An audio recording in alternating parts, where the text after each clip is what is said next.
Many of us encounter Greek mythology as a sequence of events, a chronological path from the void of creation to the established throne of Zeus. But the primary sources, from epic hymns to the rigid systematizations of mythographers like Apollodorus, rarely align into a single objective history. What we call mythology is actually a family of overlapping, often competing traditions. These were transmitted through local cult practices, tragic theater, and philosophical mythmaking. These traditions functioned as metaphysical blueprints, narrative technologies used to explain how the universe is ordered and who holds the legitimate right to govern it. By mapping the structural logic of these blueprints, we can trace the Greek universe from its emergence in cosmogony to its conclusion in eschatology. This node graph allows the scattered fragments to be organized into three clusters: Hesiodic succession, Orphic cosmogony, and the cycles of human decline. Analyzing these myths as systems architecture provides a direct view into the ancient Greek perception of cosmic stability and law.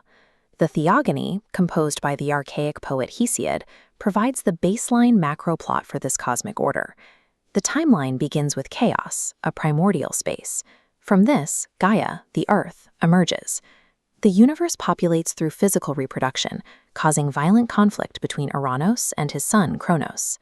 Cronus swallows his children until Zeus survives, leading the 10-year Titanomachy. In Hellenistic sculpture, this war is depicted as a physical struggle for dominance. It represents a total regime change rather than cosmic destruction. After his victory, Zeus stabilizes the universe by allocating time, specific honors and jurisdictions, to the other gods.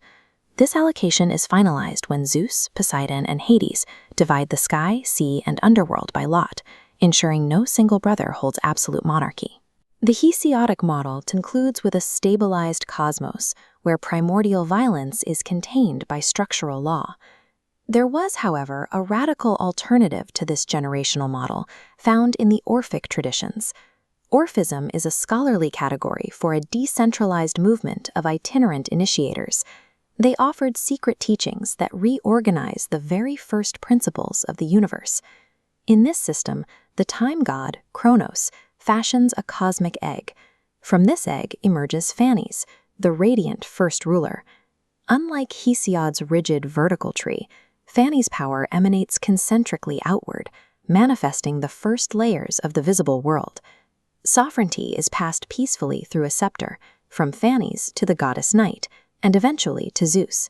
Here, Zeus swallows and absorbs the previous creators. Zeus is no longer just the king, he is the container of all divine essence. This shifts the cosmic logic from biological generation to emanation, where a single primordial power manifests itself as successive layers of reality. At the base of these blueprints lies eschatology, the study of the end. Yet the Greek tradition lacks a single linear apocalypse. Hesiod details the ages of man, a sequence of human decline ending in the Iron Age. This ends not in the unmaking of the universe, but in a localized reset, like a flood, that clears the path for a new epoch.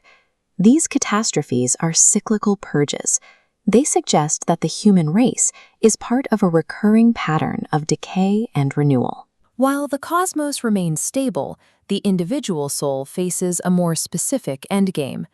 This gold foil lamella was buried with an initiate to serve as a post-mortem map. It provides the deceased with a specific itinerary and the passwords required to navigate the underworld. The tablets instruct the soul to avoid the spring of forgetfulness and instead drink from the water of memory, claiming a divine lineage as a child of earth and starry heaven. Plato refined these rituals into a philosophical eschatology. He describes a cycle of judgment and reincarnation, turning the afterlife into a mechanism for moral education. The Stoics proposed a larger cycle, ekpyrosis. The entire cosmos is periodically consumed by fire, only to be identically reborn in an endless loop. Greek endings are either individual transitions to a better state or massive recurring loops. There is no final absolute termination of the timeline. If the Greek universe is built on cycles and stability, Why is Greek mythic language so pervasive in modern apocalyptic theology? The Greek system was modular. Its terms were easily adapted by later Hellenistic and Roman empires for their own political purposes. This adaptation was driven by interpretatio, the practice of identifying foreign gods with one's own to integrate different cultures. This coin features Zeus-Ammon, a Greco-Egyptian fusion. The curving ram horns mark a deliberate blending of deities to unify Greek and Egyptian subjects. Christian writers later repurposed these figures again, arguing that the Greek gods were either deified human kings, a theory called euhemerism, or demonic counterfeits of the truth. By late antiquity, the original structural logic of these myths had been largely obscured by centuries of political syncretism and polemical rereading. These layers of distortion led to speculation that gods like Zeus or Hades physically appear in the Bible as the four horsemen of the apocalypse. Investigating this claim requires looking at the original Greek vocabulary of the New Testament, as preserved in manuscripts like the Codex Sinaiticus. Revelation chapter 6 describes 4 symbolic riders released by the opening of the first 4 seals, representing conquest, war, famine, and death. Zeus is absent from the text. The specific name Hades does appear, but it follows the 4th rider, death. In this context, Hades is the standard Greek word used to translate the Hebrew Sheol. It refers to the unseen realm of the dead, not to the Olympian god acting as a narrative character. Similar theories link the first horseman's bow to Apollo, or cite the angel Apollyon. These are contested word associations rather than a literal mythological crossover. The appearance of these terms in Christian texts reflects the shared linguistic environment of the Mediterranean, not a theological endorsement of the Olympian gods.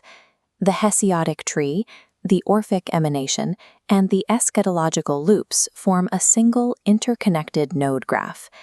Viewing the system in its entirety requires stripping away the polemical and imperial reinterpretations that have accumulated over 2 millennia.